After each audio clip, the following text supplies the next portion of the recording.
Welcome to the Retire Sooner podcast, your host, Wes Moss. And today I've got my good friend from a very far off place, but he feels like he's right at home, David Bach. David, hello. Wes, buddy, good to see you. Congratulations on the new show. This has got to be so exciting for you. It really is exciting. So I've been doing podcasting and radio for, 13 or 14 years, but I think that Clark Howard's team came to me and said, hey, you should be doing a Retire Sooner podcast. So it makes a lot of sense. And that's why I wanted to have the very best guests on right here in the beginning. And we thought, I think number one was like, well, David Bach, of course. So thank you for being, and now and we'll get started right at the end. Let me give most people know David Bach, but let me just do a quick bio on you. And you can, if I miss anything big, you can let me know. So first of all, you know David Bach because he sold, 7 million plus books. I say it's probably more like 10 million. I don't know what the number is, but most people sell like 10 books. David Bach sold like millions and millions for a reason. And I remember the very first book, of course, everyone knows is Automatic Millionaire, but there's a lot of other books like Start Late, Finish Rich, Smart Couples Finish Rich, the Latte Factor. There's just so many great books that he's done, and he's helped so many people. He can literally say he's helped millions and millions of people, multiple number one New York Times bestsellers, and he's been on TV forever. NBC. I think you've been on the Today Show and Oprah. I don't know, like 100 times or something. So now, the latest, and this is where I wanted to start this interview, is that we were in New York together about 2 years ago. It was actually the fall. It was November of 2018. Okay. So it was about a year before the world kind of collapsed, right, with COVID. And I remember when we were I think we had a coffee in one of these local New York places. And I remember you telling me, I think you were saying something like, hey, I'm going to go to Italy for a year. And in my mind, I was like, oh, that's fun. That sounds like fun. And it didn't really register to me. I was like, no, of course he's not going to Italy for a year. Maybe he's going to Italy for like a couple weeks. And then I think it wasn't that much longer, and you were actually in Italy. And then I saw another Instagram post, and you were in Italy. And then I think I texted you, and you're like, "Hey, man, I'm actually in Italy." And I'm like, "Wait a minute, he was serious." So tell me about. And this is, I think, the focus. This is one of the main focuses, I think, of our interview. So our audience is Retire Sooner. Our mission on this podcast is if we can help a million people retire 1 year sooner, we can help create 1 million years of early economic freedom, early retirement that didn't exist before. And with the 30 million folks retiring over the next decade, it's actually not as tall of an order as it might sound. So it's only 1 out of 30 people. That's 1 million folks, and it's a lot of years. But I think I'm jotting down notes about this interview, and I'm thinking to myself, is it possible for the average American to, retire abroad? First of all, that's a question I want to get to today. How is it moving? Now you've done this to an extreme, and you're in Italy, but even for somebody who's on the East Coast of the United States, hey, moving to California might as well be like moving to Italy. Like, can you move to another place? Can you move to the lake? And then I want to talk about retiring sooner to another country, but then what you've done, it hadn't even registered with me until we started talking about, hey, we need to bring David Bach on the show here, because you are basically did this big international move before you even really retired. And I know you call this your radical sabbatical, and you're talking to me from what looks like a Tuscan villa.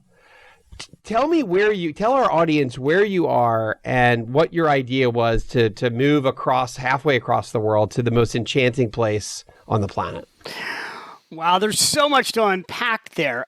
Okay, well, first of all, so I am talking to you right now at this moment from my apartment in Florence, Italy. So you gotta be, Italy, the entire country is amazing, but Florence is really, really a special city. And anybody who's ever been to Florence has a way of just staying in your heart. It's a really, really unique city. And, it's funny. I came here, Wes, as a college kid with a backpack, right? Like I did the classic trip around Europe after college. But I remember having a moment on the Ponte Vecchio. and you'll see pictures all over. You go to Instagram and just like, well, go to my page, go to David L. Bach on Instagram, and you'll see all these pictures that I post from the Ponte Vecchio, because the light in Italy is breathtaking. Like the Florence is actually in the region of Tuscany, and the light here is different. It's why so many artists have come here over the years. And I remember with a backpack right out of college, going across the Ponte Vecchio with my little. Wait, describe the Ponte. What is the Ponte Vecchio? I've been to Florence, but what is the Ponte Vecchio? Well, for so our the listeners? Ponte Vecchio is, arguably one of the most famous bridges in the world, and it's probably certainly the most famous bridge in Italy. And it's this bridge that it's the only bridge that wasn't blown up in World War II in this area. And it's because it was such a renowned bridge. And today, if you go across the Ponte Vecchio, it's all jewelry stores. But a long, long time ago, it used to be, the history was it was actually it was food. It was fish and it was beef. And so it's just like everybody knows this bridge. And everybody who comes to Italy, if they make one of the classic 2 or 3 city stops, they come to Rome. They come maybe to, they usually do Rome, they do Florence, or maybe they do the Amalfi Coast. And if they come to Florence, the first thing you're going to do is you're going to come after maybe you go to the Duomo, which you got to go to the Duomo, and you got to go to the top of the Duomo Church, the most amazing church in Italy. You're going to come over to the Ponte Vecchio, and then you're going to take a picture on the Ponte Vecchio.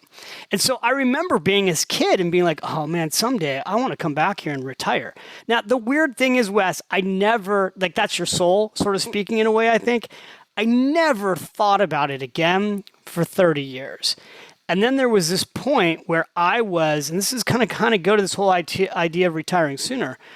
I was traveling all over the U.S. for 3 years. I have a registered investment advisor. I know you do too. And my talks were all towards our retired clients. And I was doing these talks where really the whole goal of my talks was to inspire everybody who's retired to stop waiting to live their best life. Too many people retire and they're afraid to spend money. And so they waste the first decade of retirement. And it's the most important decade. Like I go through this thing that's called the 3 stages of retirement. The go-go years, the slower go years, and what I refer to now as the won't go years. And, specifically when we show a slide on this, it's ages 60 to 70 usually is the go-go years. You retire, you have energy, you have time, you have family, you have kids that want to, hopefully grandchildren, and you want to do all these things. You want to travel around. You've got all this. You got your dream list, and so that can be a really phenomenal decade. It happens to be it's one of the happiest decades of our life. Like research has shown that. And then in your 70s, often, not everybody's healthy in their 70s, and people do pass away in their 70s, and life expectancy has been going down, not up. And so those become the slower go years often for people in their 70s. And then in their 80s, like my mom came to visit me in Florence, but my dad's 80 and he's not in shape to come visit me here in Florence. He's got, like many men, has deteriorated health-wise. And so I would talk about this at these seminars, and what would happen is at the end of my events where I'm signing books for people, the conversations would become really intimate, where people would say to me, David, everything you said is true. And everyone had, a lot of personal stories where like, my husband worked until he was 67. We had all these plans to travel. And 12 months into his retirement, he had a heart attack and he died. And I would hear stories like that over and over again, or in some cases, both people would be sick. And so one couple, I'll never forget it because they're waiting for me to sign books for them. And I take pictures with everybody because this is basically their client appreciation events. This older couple looked at me and they didn't look very healthy. And they said, she put her arm on me and she said, David, how old are you? And at the time, I think I was, because this is already I think I was 52. And I said, I'm 52. And she said, I got to imagine that you can afford to retire now, right? And I said, well, yes, I can. And she's like, then don't wait until your 60s. Don't wait until your 60s to retire. She said, because we're both in our 60s. I'm 63 and he's 65. And we both have cancer. And I have stage 4 and he has stage 3. And we're not sure if we're going to be alive another year. And she said, we waited too long to retire. And so she literally puts her arm on me and she's like, promise me you'll try to, you'll take advantage of your go-go years sooner. And holy shit! You just gave me chills. yeah, by they're the way. gonna. I mean, it gives me the hair on my arm is standing up right now. It gives me chills because I got home and I got on a plane flight and I came home and I said to my wife, "You know what, honey? What do you think of the idea of us moving to Europe and taking a year abroad when our son?" At the time, he was going to. I said, "Let's do this when our son Jack is going to be a sophomore in high school." So it was very specifically designed. It was very intentional. I said, let's go away when he's a sophomore so the whole family can go abroad for a year. And she's like, how are you going to do that? You've launched this new RIA. You've got 3 books coming out because I was updating Smart Women Finish Rich, Smart Couples Finish Rich, The Automatic Millionaire. And I was writing the Latte Factor. She's like, how are you going to do all this? And then we're going to go away? I go, that's exactly what we're going to do. And I was writing this book. And this book, the main character takes a sabbatical. And Zoe takes the sabbatical for 6 weeks. And I just said, you know what? If she's in her 20s, if she can take 6 weeks off, I'm writing the book. How about we take 9 months off? And so we started playing the game of where could we go live? And then we played that game and we agreed to go check out Florence. And we came out and looked at Florence. And when you and I were together in November, I was literally gearing up for this book tour, for the Latte Factor. And what was exciting was, because it's a parable, is I knew this book would hopefully it would go all over the world. And it's been translated into a dozen languages. It's in Italian. I can now give it to all my Italian friends.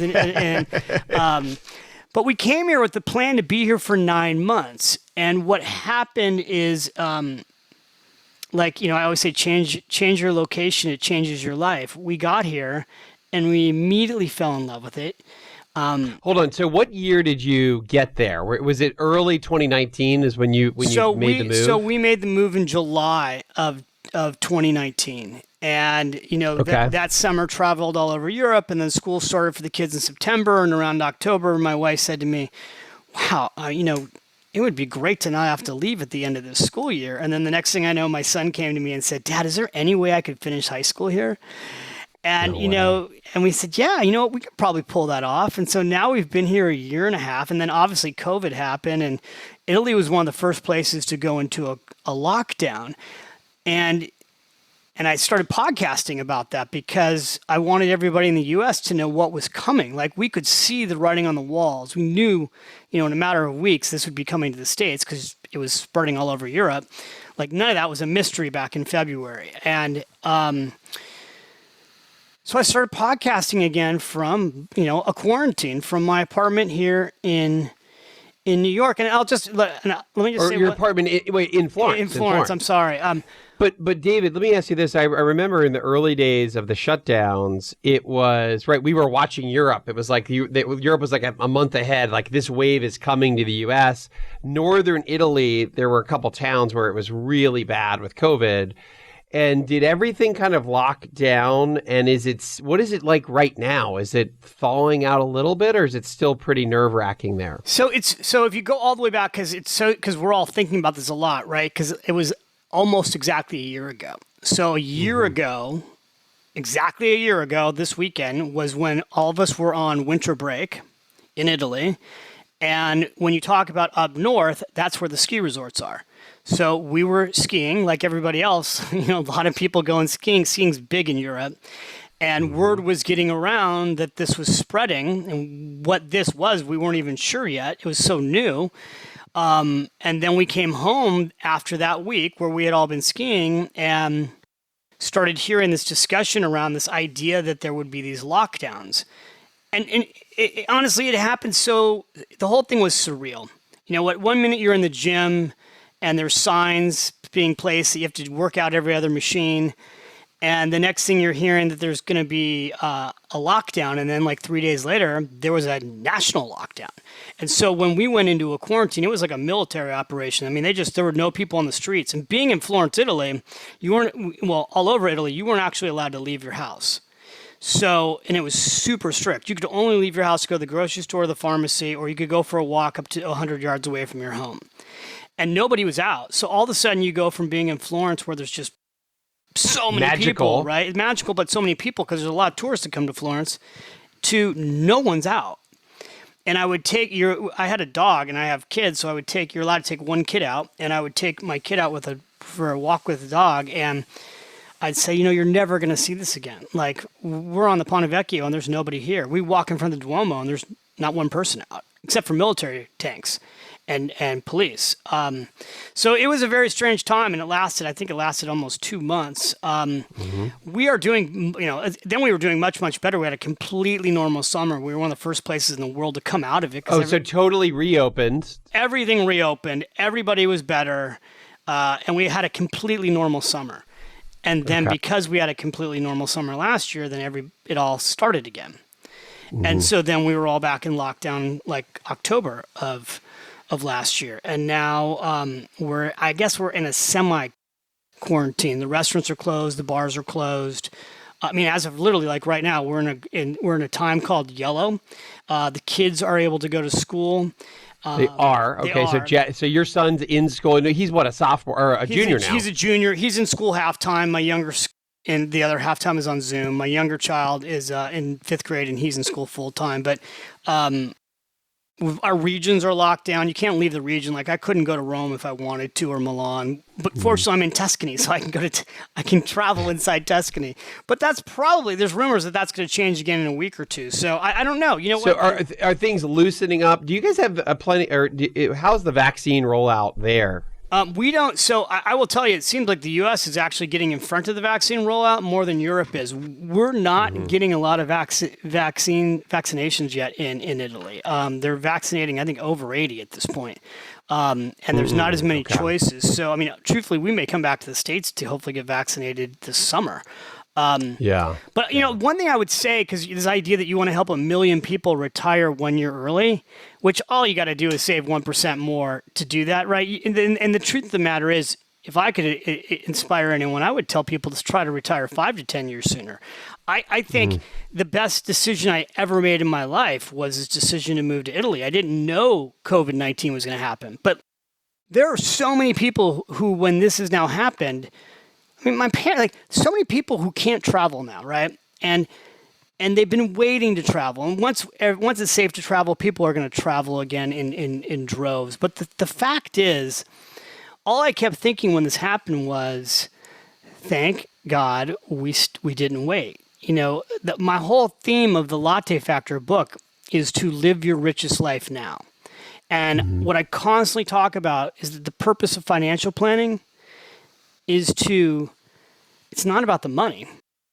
It's actually not about the money. It's about how do you use money as a tool to truly live your best life. And my message to our clients was, look, the reason you did all this work to save money all your lifetime, and you did everything right. You hired a financial planner. You did a financial plan. Now, sit back, figure out what it is you really want to go do. They can give you the permission to go spend the money. The problem is you've all worked your whole life accumulating the money that now you're so hard to loosen the purse strings. So hard. It's so hard, and our industry, the financial service industry, has not done yet a strong enough job in teaching people how to decumulate. We've spent so much time making people afraid that they're going to run out of money. In U.S., you know this. Like, by the time the average person hires a financial advisor to do their retirement plan, they've done a great job. In most cases, the average American has paid down their mortgage. They've saved, a nice amount of money in their 401k plan or their IRA account. And God bless you. Now go have fun with it. And same thing like with Social Security. Like, I'm a big proponent of, I'm always promoting people take Social Security early. But I don't need them. Take it at 62. Take it at 62. And people are like, oh, no, it'll be worth more money. And the government doesn't want anybody to take it early. I'm like, take the money the moment you can take it, especially if you don't need it. For people who don't need the money, the reason you take it early is to just take it and go have more fun with Invest it. Or invest it. Yeah. If you travel first class. Take another trip when you can travel. Give money to your grandkids. Give money to your children. Give money to charity. Have fun with this money. And I think it's funny when I do my talks, and now I'm doing my talks over Zoom. When I start telling people in their 60s, what are you waiting for take the trip you want to take. I used to say, get the bigger suite on the cruise boat. And the wife would be elbowing her husband. Well, now nobody can go on a cruise boat, but a lot of people can't wait to go on those cruises again. And go travel first class. Go do the things you want to go do. Now, I'm clearly talking to a certain type of audience right here, but a lot of Americans, tens of millions of Americans, have done actually a great job of investing. The stock market's at an all-time high. The purpose is not to just see your accounts go up when you look at them on your phone. There's a point in which you take the money and you actually go utilize it if you want to utilize it to do things that maybe you're not doing. Let me ask you this. One of the things that I'm thinking about your career with the Latte Factor on how to live this life of joy and wealth, and not burden yourself with the decumulation that you talk about, because it is scary. It's a hard transition for people. But I think about Automatic Millionaire, and I think about Smart Couples Finish Rich and Smart Women Finish Rich. You were one of the first people in our industry in personal finance and financial planning and investment planning to almost begin with the end in mind. So I think of Wall Street very much says it's all about money and accumulation. And it's almost though if you're to visualize what Wall Street wants you to visualize, it's like visualize this pile of money. What David Bach, I think, taught us, what you've taught us is, okay, no. Visualize where you want to be in the world. What beach do you want to be on? What European city do you want to be on?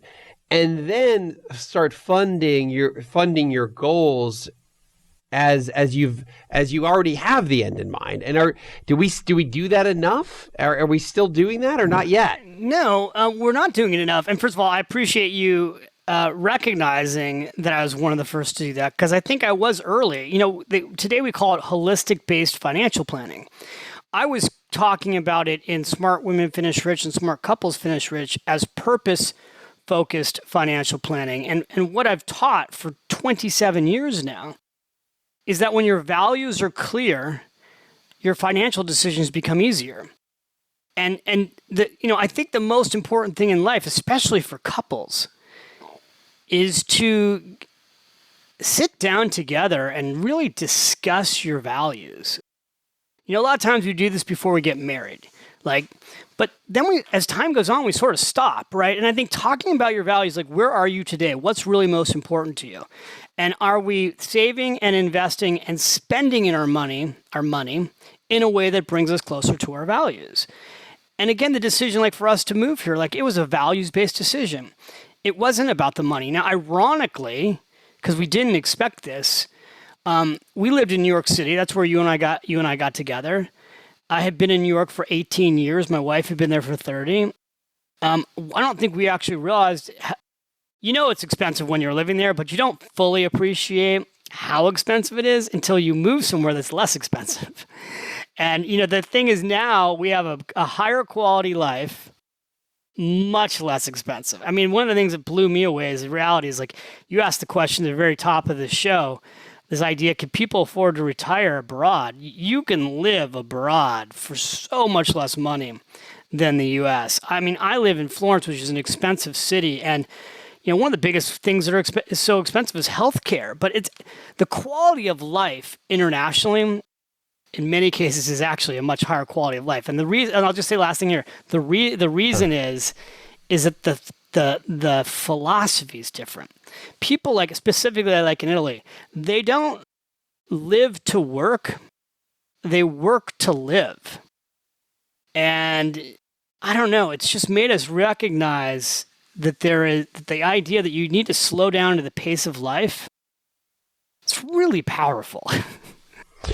I want to ask the nuts and bolts of this. And even though I have families I've worked with over the years actually go to foreign countries, some in South America, a few to Europe, it's still for a dad of 4 little kids and a business here. You're in the beautiful city of Florence. I'm live from Sandy Springs, Georgia, right? But I am so ingrained in Atlanta and Sandy Springs.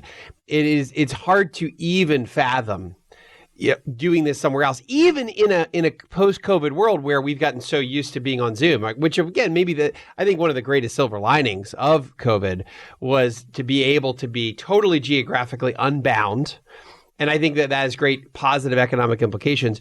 But it really, I go beyond, I can take a job living in Denver and work in Atlanta now like I maybe didn't used to. But now the silver lining of COVID is maybe we really are totally geographically unbound. And we can live anywhere, but what is the cost? Give me some nuts and bolts. One, and the first thing that comes to mind is, what is it? What's the kind of the general cost of living in a beautiful place like where you are? And then what did you do socially? Like, to me, when I think about moving anywhere, I think, oh, wow, I've got to go remake my social network and get to know everybody. Like, that seems like a tall order to me. And you did this in another language, for God's sakes. Do you speak Italian? Very little, which is somewhat embarrassing. So what is that like? So here's the thing. There's so many parts to this unpack.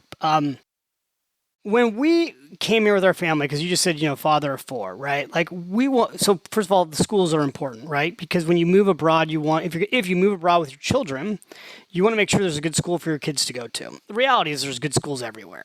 So our kids go to, these schools are called international schools. They're all over Europe.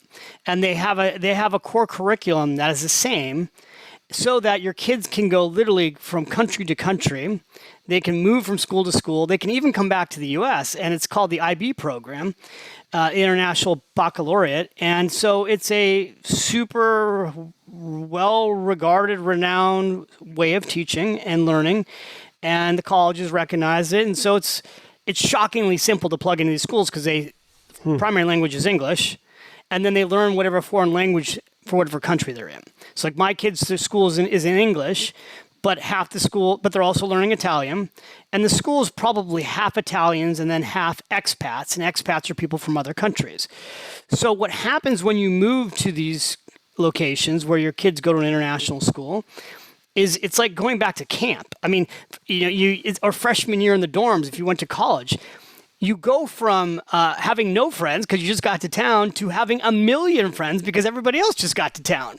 So we have made more friends in the last year, and our life has become more socially robust than honestly it was the previous 10 years in Manhattan. And maybe and I think that's been really eye-opening for us too. Like it's been the best part of being here, is we've made such great friendships. And now we have friends that will ultimately, as time goes on and our kids graduate, and people talk about where they're going to move to when they retire, eventually we'll have friends all over the world. But they're very deep friendships in a short period of time because you're in the trenches together, right? It's like, wow, we're doing this together. We're in the trenches together, and we're exploring together, and we're traveling together. Like, I'm going away next on Sunday, and there's 9 families that we're all going to the same spa together. I mean, we're going to have 5 days with all these families. Like, that was virtually impossible to pull off that in Manhattan. And one of the things I think we realized here is, we were all working so hard in New York, we never had the time to even see our friends. And now most of us who are here either aren't working, or if we are, it's sort of part-time. We're checking in on the companies that we own, or it's just different. And I think unfortunately, for better or for worse, COVID did change everything. Like, you and I are doing this over a software program called Squadcast, which I've never used before. I will check them out, but normally I'm doing everything over Zoom. You got on a plane and flew to New York to be with me live in a studio, which was incredible that you did that. But you would never do that today. Like, I moved to New York from San Francisco to do TV shows. I've been doing TV shows from here. I used to travel all the time, hundreds of thousands of miles to do keynotes. When I got to Italy, I'm like, I'm done. I'm not going to do speeches anymore. Now I'm doing speeches over Zoom. So this has changed everything. And I don't think in another year or two, we just all get back to getting on planes for the sake of getting on planes. We'll get on planes and travel for fun. But a lot of that business travel, we'll seriously ask ourselves, is it necessary? And I would tell you, Wes, you could live anywhere. And I would highly encourage you to consider moving abroad for a year, because it changes your family and it changes your children. And you're young and you can do it, and you could run your business and do the show and all the other stuff you do And 9 months goes by like this. And then, of course, what happens when you move to these places is a lot of times after 9 months, you don't want to come home. But by the way, I'm in the studio here. We're going to Italy, guys. We're literally, I mean, it's like this. It is so inspirational to think about this. And I think it's even what's ironic about this is that as we're talking this through, I'm thinking, I've always thought, okay, when you're 60, let's say, and you've financially ready to go, maybe you could pull off an international. But it may be even easier or better for a family when you have kids because you get socially plugged in even quicker that way. Now, let me ask you this as the foremost expert on this. Again, David Bach, lifestyle, number one in my mind of figuring out the financial lifestyle habits of how we need to live our lives. What would you do though for older folks, not older, but let's say you're 65 and you go abroad and you don't have kids that get plugged into schools and as a dad, I think about my social network. Gosh, half of it is probably because of my kids and their schools, and I get to meet the parents. What would you do for somebody who's already kind of retired? Would you recruit a friend? And by the way, I love your idea about if you want to make a great friend, take a trip. But what would you do if you're 65 and moved to Florence? Yeah, so it's interesting because I've met a lot of retirees here, and and by the way, how have I met them? Because maybe it is like a little bit different. It's only 10 years older than me, but I've met them on art tours, on weekend tours where it's tied to art, on golfing. And so there's it's all what you're interested in, right? But there's so many activities. Like in Florence, there's this newspaper called The Florentine. And The Florentine has all the activities that are going on in Florence. And I'm sure every city has that, right? But like literally you just open up The Florentine and it's like, what's going on today? Now, this has changed because of COVID, right? But normally there's just an endless amount of activities from live theater to live music to museums and churches. You could come. The one thing you realize, most Americans, if they take 2 or 3 weeks off at a stretch, it's extraordinary. Like I think the average American can't even fathom taking a month off. In Europe, everyone takes a month to 2 months off a year. Everyone takes August off. Like it doesn't matter. You don't have to be a rich person to take August off. People in Italy just take August off, right? Like where do people go, by the way, in the summer? They all go to the beaches. It's incredible. One of the things is they had.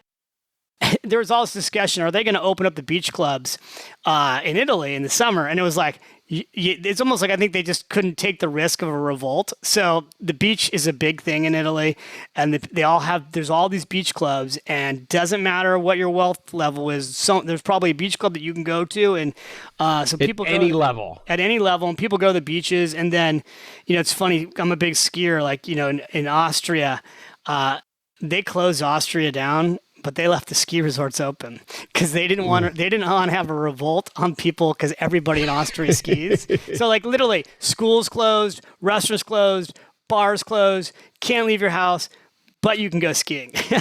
Let me ask you this question: is that I'm a big believer in when we're spending, and I just finished writing another book.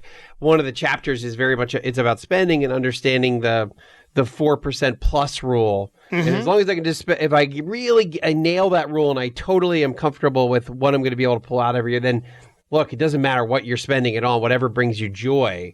So I would ask you, and obviously lattes is this wonderful metaphor, right? So if our audience, if you're 35, David Bach, my question to the 35-year-old listening to this podcast, are they guilty to spend money on a latte, or is it just metaphorically you're saying, hey, for me, David Bach, I don't get a ton of joy out of a latte, so I don't want to waste that money, but maybe for somebody else, is it okay to do that? Let's unpack your spending philosophy. Yeah, so I mean, what I kind of became really well known for is this idea of the Latte Factor.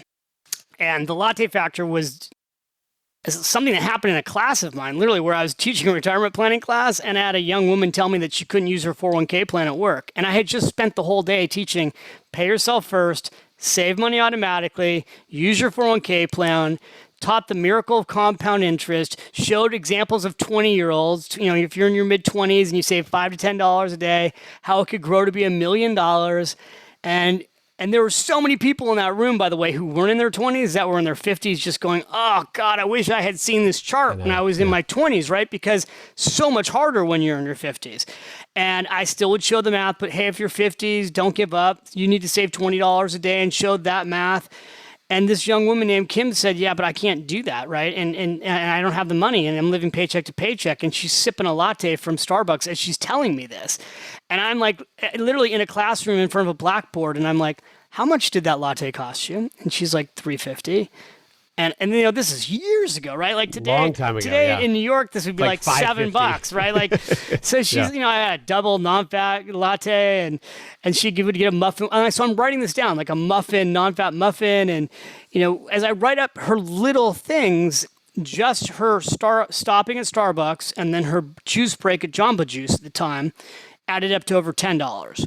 And so I said, okay, let's run the math. And then I ran the math for her, and I showed different interest rates. Like at the time, I'm like, look, if it averages what the stock market has averaged, and you were in an index fund and you reinvested the dividends and it was 10%, you could have over $1 million by the time you reach retirement.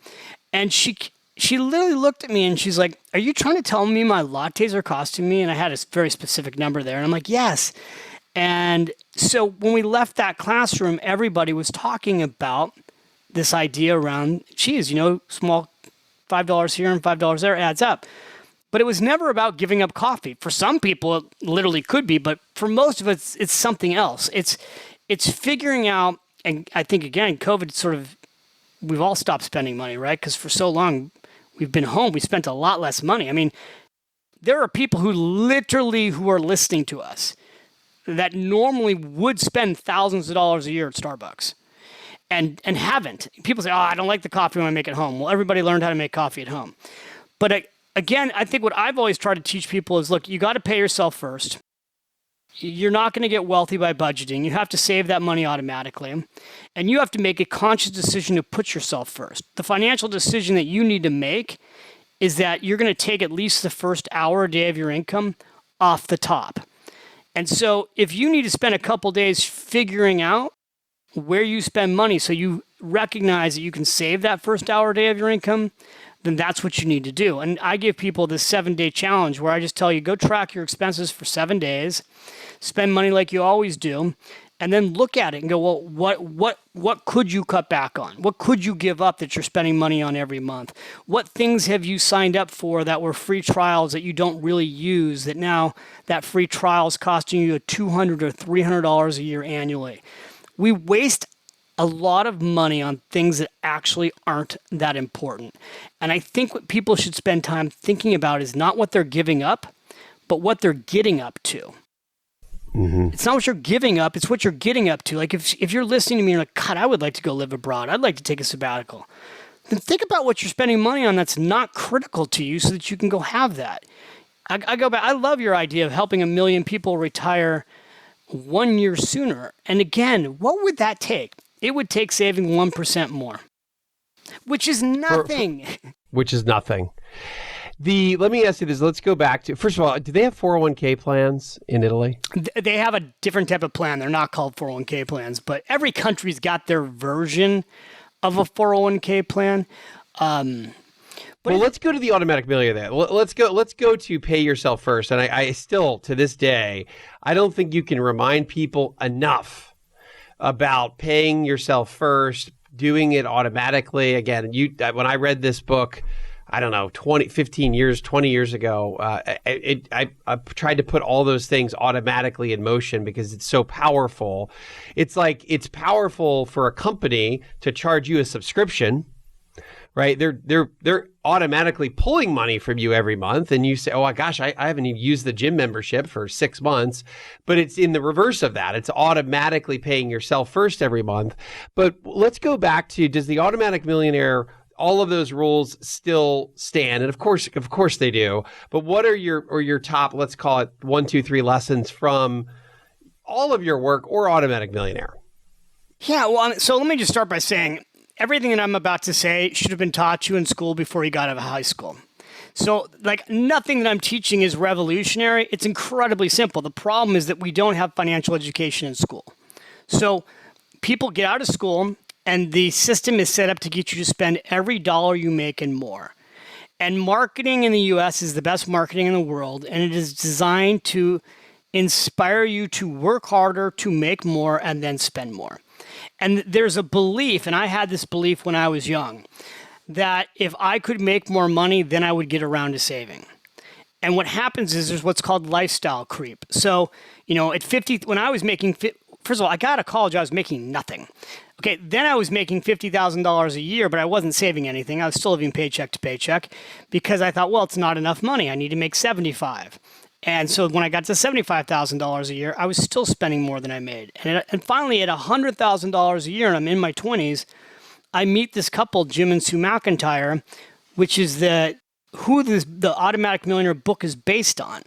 And I meet this couple at one of my retirement seminars where they want to retire at 52. And Jim had never earned over $55,000. And he wants to come in my office and do a retirement planning session because he wants to stop working on Friday and it's a Tuesday. And he's told me all these things, that he's 52, made $55,000 that year. And I'm thinking, Wes, this is going to be one of those terrible meetings where you have to give somebody a reality check. And instead, what happens is Jim and Sue gave me the reality check. They came into my fancy office at Morgan Stanley with a brown paper bag from Safeway with all their statements in it, and they dumped it out on my table. And I proceeded to add up what they had with my little yellow pad and a calculator, and they had a net worth of nearly $2 million. They had 2 homes paid off free and clear. They put their kids through college without debt. And they had saved, between their 401k plan and IRA account and some CDs, over $1.5 million in savings. And that was my eye-opener moment. I was like meeting, the millionaire next door. They had built extraordinary wealth on ordinary income. So what did they do? They did exactly what tens of millions of Americans have done to achieve retirement safely. They paid themselves first. That meant the first time when they got paid, they took, in their case, about 15% of their income off the top. And I always taught a minimum of 10%. But the goal should be to save 15% of your income. Now, people suck at math, so I started saying 1 hour a day of your income. Take 1 hour a day of your income off the top, put it in a retirement account. Then the second thing they did is they saved all that money automatically. They didn't write the checks themselves. And the third thing they did is they had a diversified portfolio that was about 70% stock and 30% bonds. And that got them it's a balanced portfolio. They didn't do anything fancy. That's what you should be doing. And then they also had homes that they didn't go and buy when they paid their mortgage down. They didn't go buy the next big fancier house. They actually rented their first home out and bought a second home, and they paid their mortgages off early. And I learned, because the beauty of being a retirement planner is you get to really see what works in the real world. What I saw in the real world, Wes, was that my clients who could retire in their 50s, typically 5 to 10 years sooner than the average retiree, they just did 2 things. Well, 3. They bought a home. Paid that home off early. Paying the home off early is the key because then you have less debt. And then they paid themselves first and they had money in the stock market. It was 2 escalators to wealth. It's real estate and it's stocks. So all those lessons were in the Automatic Millionaire, and that's what I went on Oprah with, and then we did more shows with her. But those are all timeless lessons. Nothing's changed. Ironically, it's like nothing's changed. Like I'm basically teaching the same things I was teaching 27 years ago. I mean, Wes, I would imagine most of what you teach, I've read your advice is timeless too. So, the beauty of timeless advice is and you're doing it from a villa in Florence, which is like, I remember, I think I saw a recent Instagram post that you have, and I love that you said something about the way the light comes in Tuscany, different than any other place in the world. But I think you had a copy of the Under the Tuscan Sun. Like you watched that movie with Diane Lane, and you're like, "Whoa, that would be cool to go renovate a house in Tuscany." So let me ask you this: if I'm just looking at our time here, and I know you're on Florence time, so I get that. So you have you've written so many books on finance and behavior. And we just kind of went through, to your point, the timeless advice in many of them is about having a house and then having no mortgage, right? And by the way, that to me, the way I articulate that is the early retiree, the retire sooner family has no mortgage, or they figure out a way to pay off their mortgage by around the time they're retiring. And I have this cool graph in my book that it shows that as years to pay off mortgage comes down, happiness levels actually go up. Empirically, it's literally empirically, my research shows that as the light at the end of the tunnel to not pay that check anymore to Wells Fargo or whatever bank gets brighter, then happiness levels go up, because we're getting to the point where all of our money is now discretionary money. I think that now that I'm thinking about this overseas and how you could actually do this, what is it like? I guess if we were to look at like just a cost of living, can you give us some examples of that? And have you thought about any other countries, David? Is it Italy? To me, would seem on the expensive side. I don't. We are personally considered Spain, and we considered Portugal, and we considered Italy, and Florence is on the expensive side, right? Like, we live in the center of Florence. The interesting thing when you come to a place like Florence is that if you just live 5 minutes outside of the center. This is like anywhere, right? Probably similar to Manhattan. Like, once you get right outside, you get right outside the main center, it's half the price. But here's something, without giving specific numbers, I'll give you an example, because this is kind of, we looked at this yesterday. We were literally in our Italian accountant's office, and we were going through some things, and I had my paperwork on my apartment in New York, and I showed my wife, Wes, that our utilities, our condo fees, and our taxes on our condo in Manhattan. So not my mortgage, just my utilities and my condo fees and taxes. Significantly more than what I pay for our apartment here in Florence. So my cost of living in Florence it's about half, maybe 1/3 of what it was in New York. But there's other things besides housing. Like, let's just go to medical. So unfortunately, I got sick in October, and I had to go to the hospital twice. And I had to go to an emergency room, and I had to have a brain scan done. And then I had to have an entire body scan, a colonoscopy, had a battery of tests.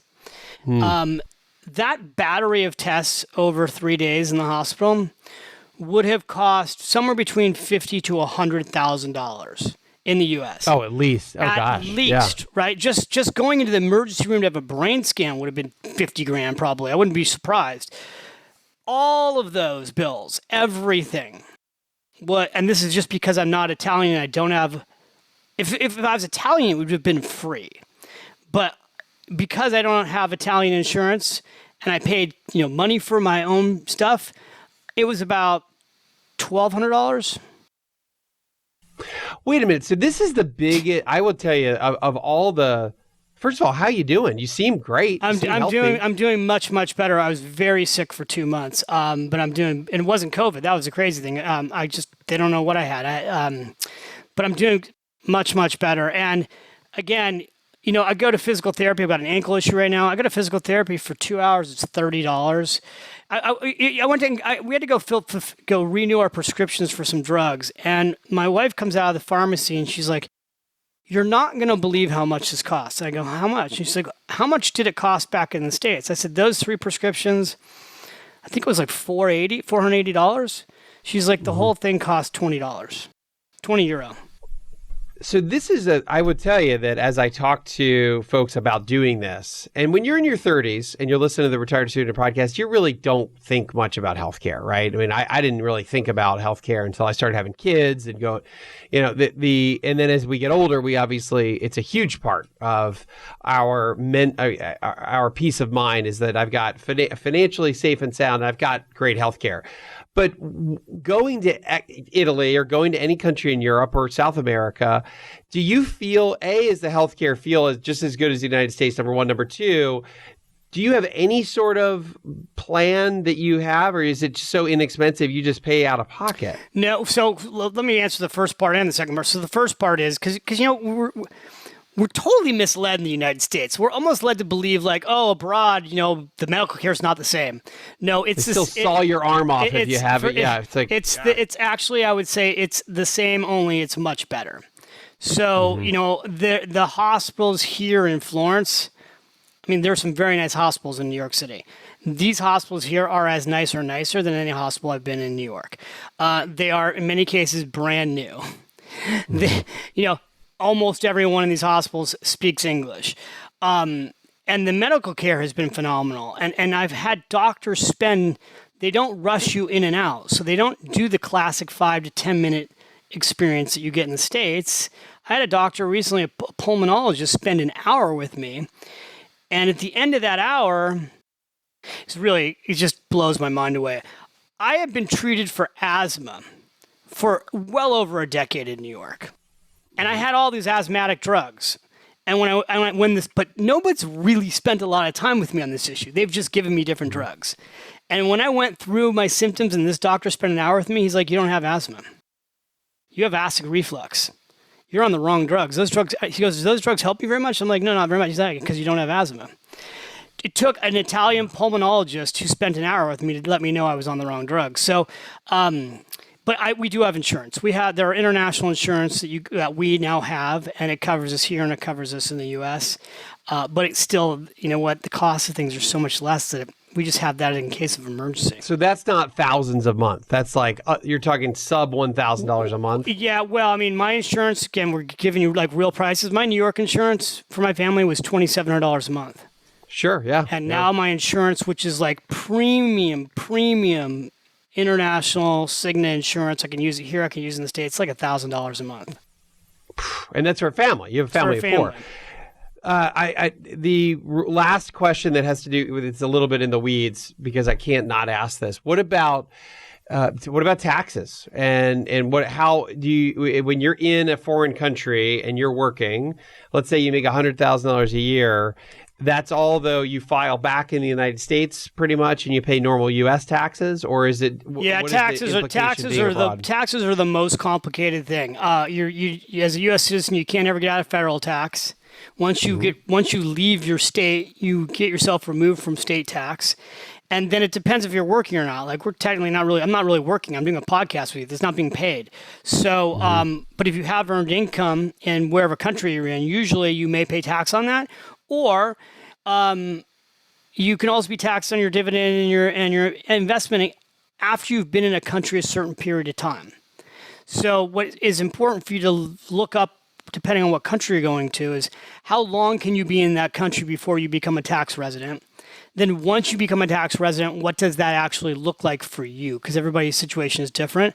And then there are international tax treaties that are designed so that you don't have what's called double taxation. So that if you do pay a tax in Italy and you pay a tax in the U.S., one can offset the other type of way. But that's as detailed as I would go into that answer, I think, right now. I want to know about two last things. I want to know about Growth Day because I know that, and thank you for doing this interview. I know that you're not doing a ton of these, being in Florence and traveling, but tell me about Growth Day and this kind of next big chapter for you after selling 7 million plus books. Yeah, well, you bet. Well, look, I wanted a way to, again, going back to how COVID's changed things.